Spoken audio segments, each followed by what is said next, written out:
Hollywood TV.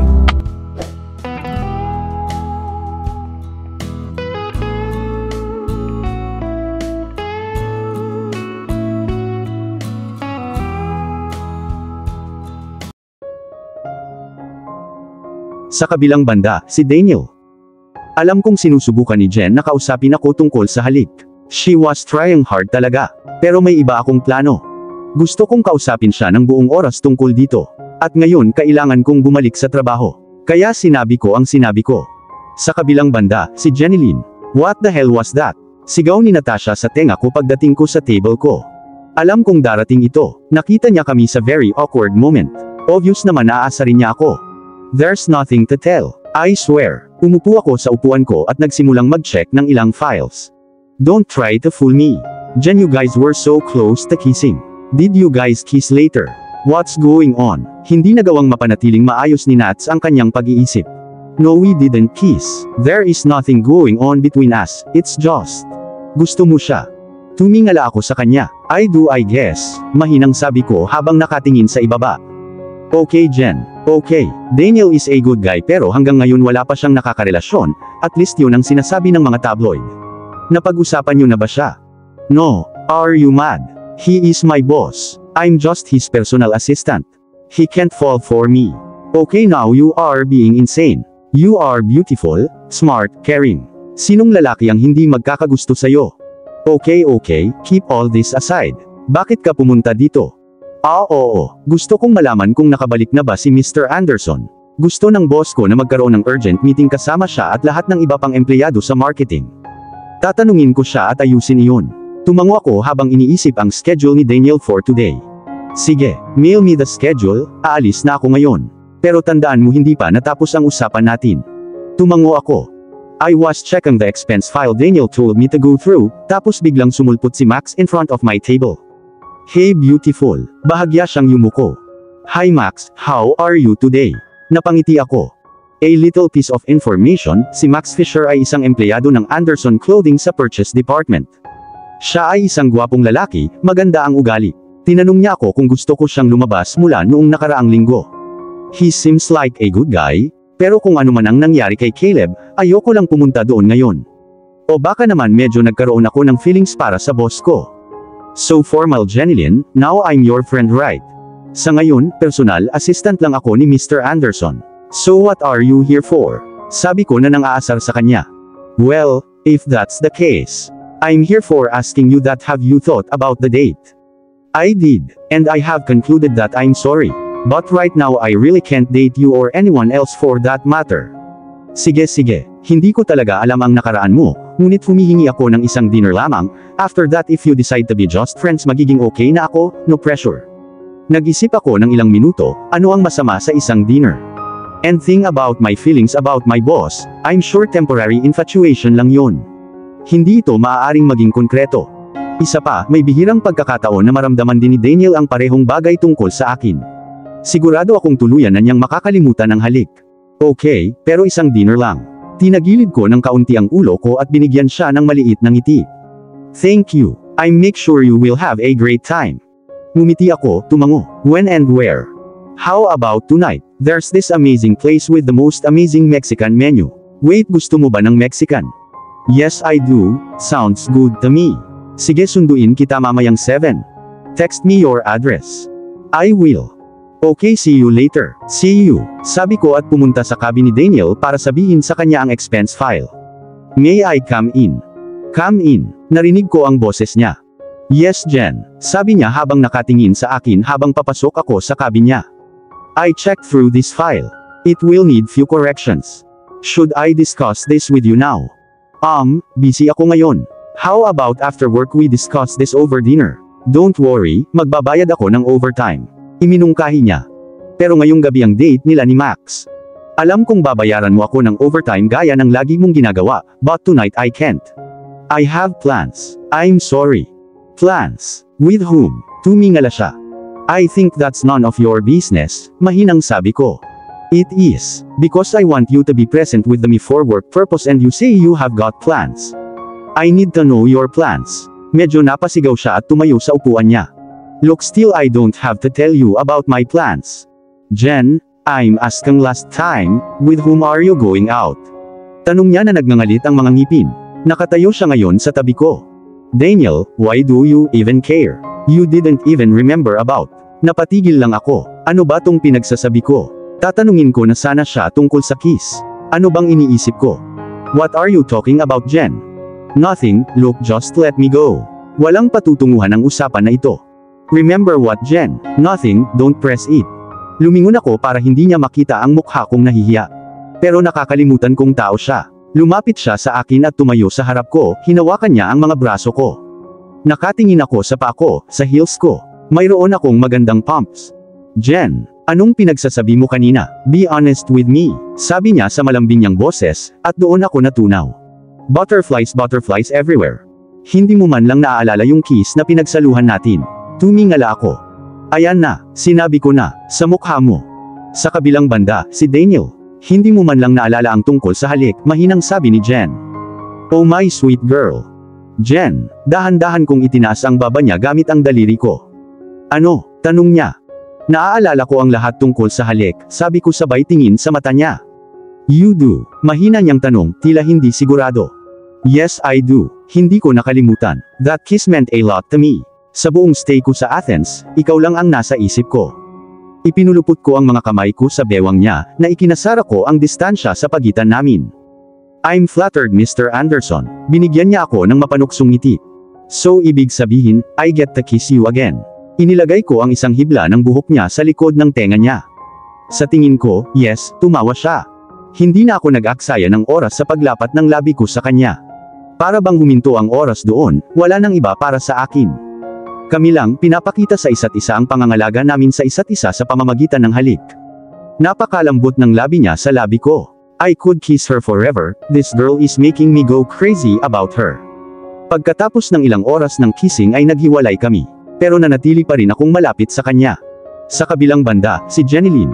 Kumalabog ang puso ko sa buong halik. Nang hina ang mga tuhod ko, salamat sa Diyos na hawak niya ako. Napakabango niya, nakaka-hypnotic ang amoy niya, and of course not to forget the butterflies party in my stomach. I enjoyed the kiss, mas gusto ko siyang halikan, pero may itatanong din ako sa kanya. What are we, Daniel? Tumingin siya sa akin, may malalim na iniisip. I will be honest with you, it's not just fun thing with you. I really do care about you. I won't do anything to hurt you, Jen. I get it, but don't you think this is wrong? You're my boss. Hindi ko lang maalis sa isip ko ang bagay na iyon. There is nothing wrong, Jen. We will just like any other people who are dating and also happen to work together. I smiled at his effort trying to tell me how this isn't wrong, we don't work together. I work under you. I'm your personal assistant, Jen. Tumingin siya sa akin ng nagbabala, na may mapupungay na labi. Okay, but we can't tell about this to anyone. Other than your family, friends and my family, friends. Naiintindihan ko naman na public figure ka, pero ayoko talaga na may mga taong may camera na umaaligid sa akin kapag naglalakad ako sa mga lansangan. Ipinaliwanag ko sa kanya ang pag-aalala ko. Naiintindihan ko ang iyong concern. Ipinapangako kong walang makakaalam nito maliban sa ating pamilya at mga kaibigan hanggat hindi ka nakakasiguro. At sisiguraduhin kong walang paparazzi na lalapit sa iyo. Sabi niya sabay marahang halik sa noo. It's a first. Nakayakap kami sa isa't isa, naglalaan ng oras para maramdaman ang katawan ng isa't isa. Ang pag-aalaga, ang init, lahat. At bigla kong naalala, oh shoot. Oh my God. Humiwalay ako sa yakap at hinimas ang aking templo. What is it? Nag-aalalang tumingin sa akin si Daniel. I had a date with Max tonight, like right now. May date ka, seryoso ka, naguguluhan siya. I thought you didn't remember the kiss or you regret the kiss. So I said yes to Max for a dinner date tonight.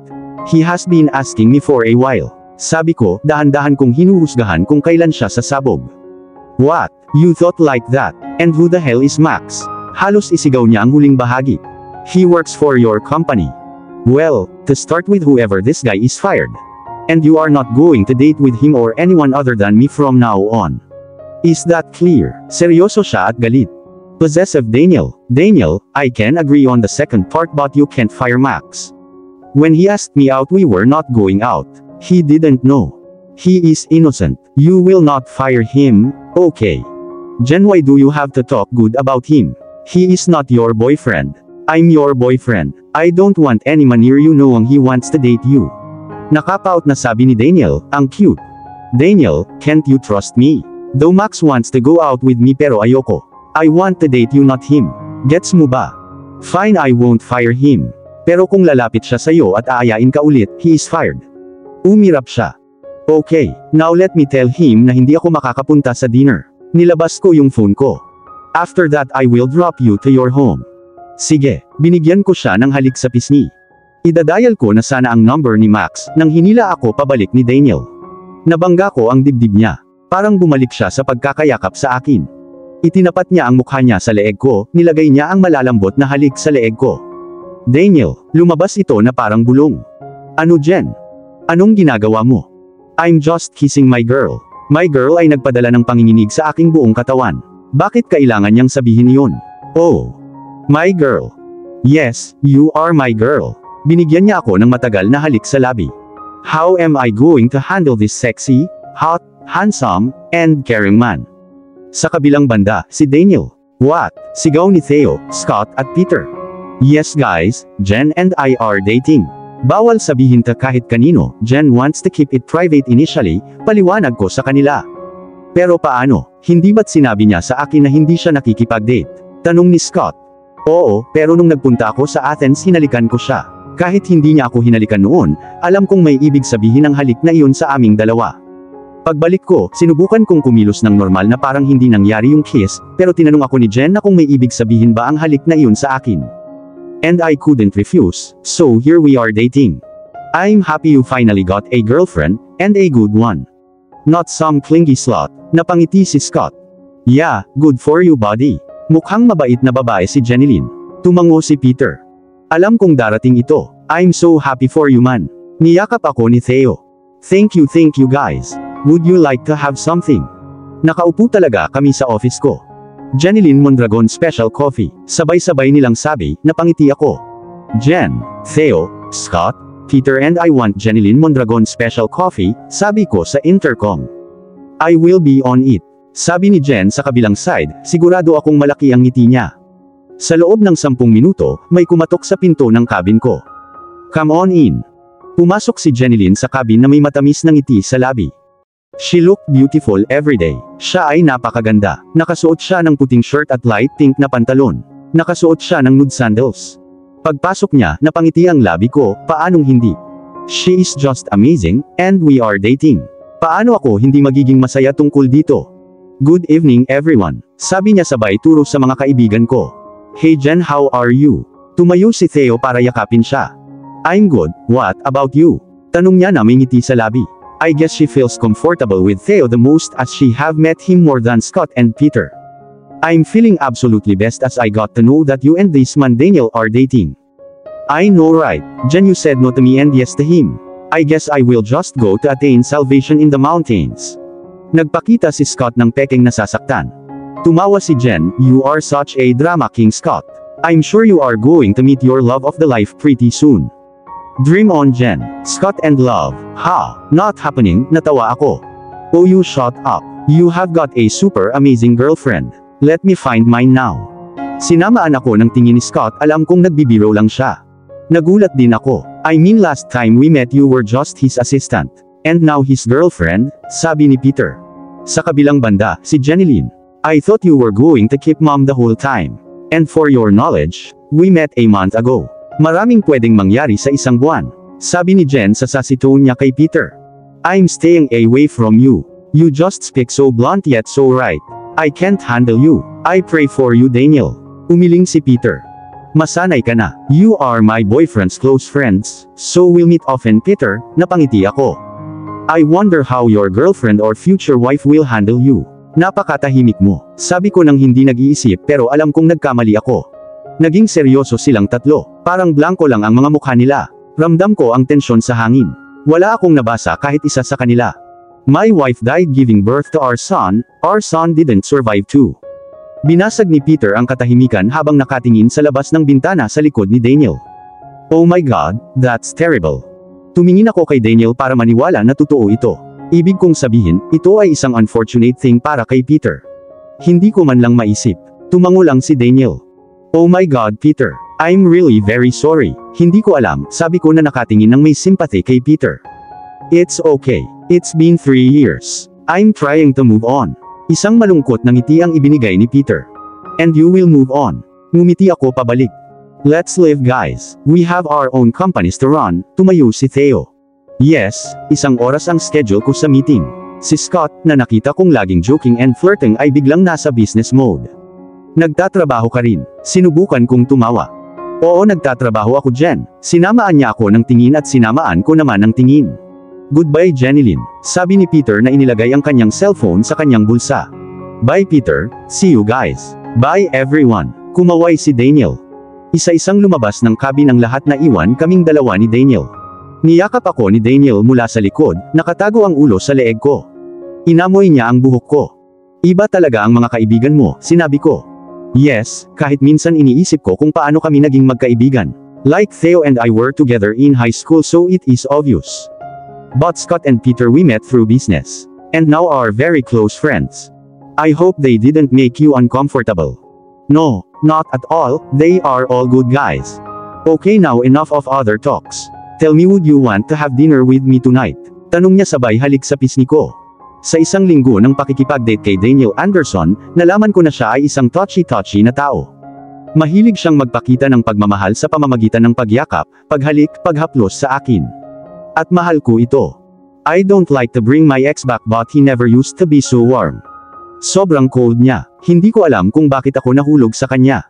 I would love to. Pero okay lang ba kung dinner sa bahay? Pwede naman tayong umorder ng Chinese. Ayoko lang magbihis at lumabas mamayang gabi. Of course why not? Your house or mine? Mine would be better. Sige, let me complete my work and please call the production team tomorrow morning on urgent basis. I have to have meeting with them. Napakarami ng demand natin ngayon but couple of branches in San Jose have not supplied with products, sinabi niya. Tumango ako ng positibo, I will be on it. Don't worry, nakangiti akong lumabas ng cabin niya. At dito na po, nagtatapos ang part 7 ng ating kwento. Sabay-sabay po nating abangan ang susunod na kabanata. Maraming salamat po. God bless and ingat po tayong lahat.